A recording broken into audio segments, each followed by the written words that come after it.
Assalamualaikum. Selamat datang di Nahama Channel, tempat berbagi ilmu dan inspirasi Islami. Semoga Allah senantiasa memberi kita kesehatan, ilmu yang bermanfaat dan hati yang selalu istiqomah, dan dimudahkan dalam segala urusan. Jangan lupa like, share, dan subscribe. Bismillah, mari kita mulai.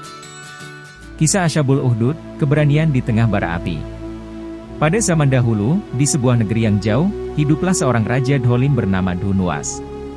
Raja ini punya hobi aneh, selain mengoleksi mahkota emas, dia juga suka banget dipuja-puja. Pokoknya, kalau ada yang bilang, "Wahai raja, engkau hebat," dia langsung senyum lebar.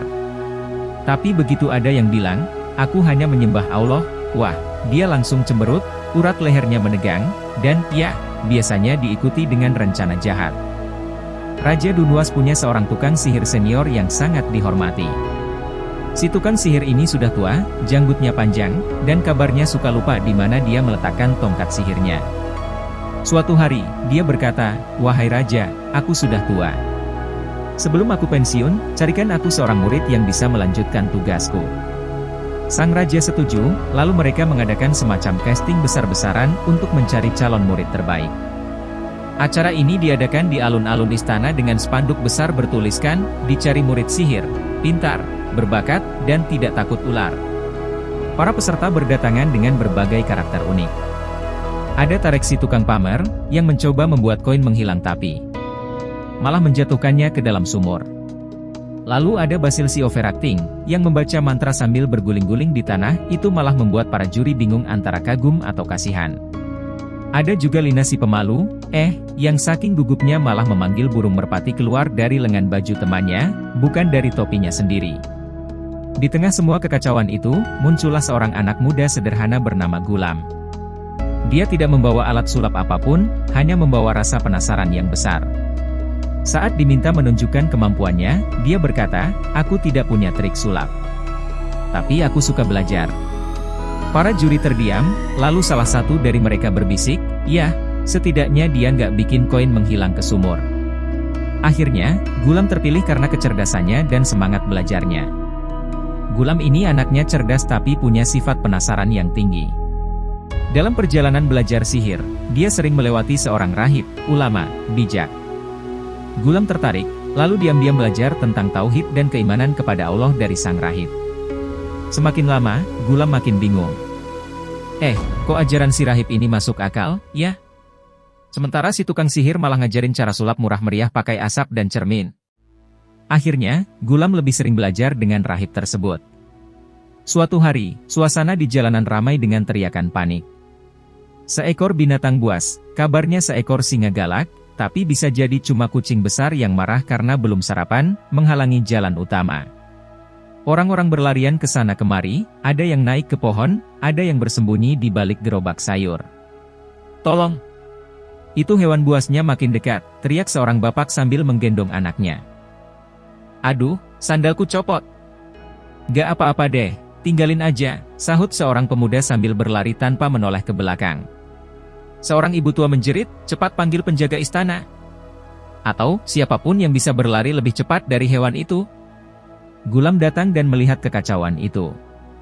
Dia berhenti sejenak, mengamati binatang buas yang mengaum dengan galaknya, menghalangi jalan dan membuat semua orang ketakutan. Gulam berpikir, ini saatnya aku tahu mana yang benar-benar berkuasa, sihir tukang sihir atau Allah. Dia berdoa, "Ya Allah, jika ajaran rahib itu benar, maka kalahkanlah binatang ini dengan tanganku." Lalu, dengan penuh keyakinan, dia mengambil batu kecil, ya, batu kecil, bukan pedang sakti, dan melemparkannya. Ajaib! Binatang buas itu tumbang seketika. Orang-orang terpana. Seorang bocah kecil berbisik ke temannya, "Itu batu apa granat, sih?" Tapi tidak, itu murni keajaiban dari Allah. Kerumunan mulai mendekat, menatap Gulam dengan penuh takjub. Sejak kejadian ajaib itu, nama Gulam semakin terkenal di seluruh negeri. Tapi bukan karena dia suka bikin konten viral, ya. Orang-orang datang dari berbagai penjuru, bukan untuk minta tanda tangan, tapi untuk belajar tentang ajaran Allah yang dia pelajari dari sang rahib. Namun, kabar tentang Gulam juga sampai ke telinga raja yang sombong dan jahat. Raja ini suka banget dipuji-puji dan gak suka ada yang lebih hebat darinya. Dia langsung cemberut kayak anak kecil yang kehilangan balon. Siapa anak itu? Bukankah dia murid tukang sihir kepercayaanku? Kenapa dia membuat rakyat percaya pada Tuhan selain aku? Teriak raja sambil membanting mahkotanya. Padahal mahkotanya berat, loh. Untung gak kena kakinya. Raja pun memanggil penasihatnya. Bawa anak itu ke hadapanku sekarang juga. Para prajurit berlari-lari, seperti sedang ikut lomba estafet, mencari Gulam. Akhirnya, mereka menemukan Gulam sedang duduk tenang di bawah pohon, membaca. Hei, kamu. Ikut kami ke istana, kata salah satu prajurit dengan galak, padahal Gulam gak ngapa-ngapain. Tapi Gulam tetap tenang. Dia dibawa ke hadapan raja. Raja memandang Gulam dengan tatapan tajam. Anak kecil, bukankah kau murid tukang sihir kepercayaanku? Dari mana kau mendapatkan kekuatanmu? Siapa gurumu sebenarnya? Katakan, atau aku akan menghukummu. Gulam menjawab dengan santai, benar, aku belajar dari tukang sihirmu.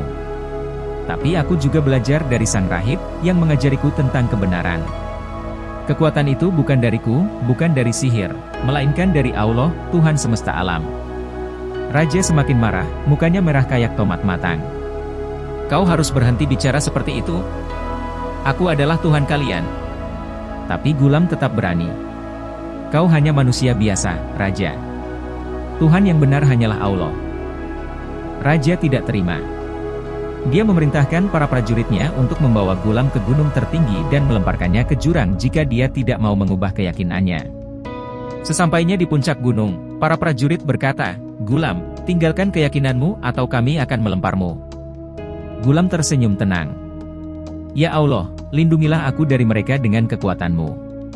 Tiba-tiba, bumi bergetar. Brum! Para prajurit ketakutan, terjadilah angin puting beliung yang menerbangkan pasir-pasir. Para prajurit kehilangan keseimbangan, mata mereka dipenuhi pasir sehingga tidak bisa melihat apa-apa. Saking paniknya mereka jatuh ke jurang satu persatu.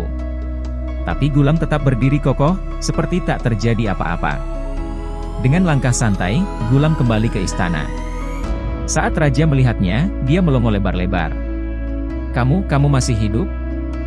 Gulam hanya tersenyum. Aku sudah bilang, kekuatan itu dari Allah. Petualangan Gulam belum berakhir, loh. Apa yang akan dilakukan raja selanjutnya? Tunggu di episode berikutnya, ya.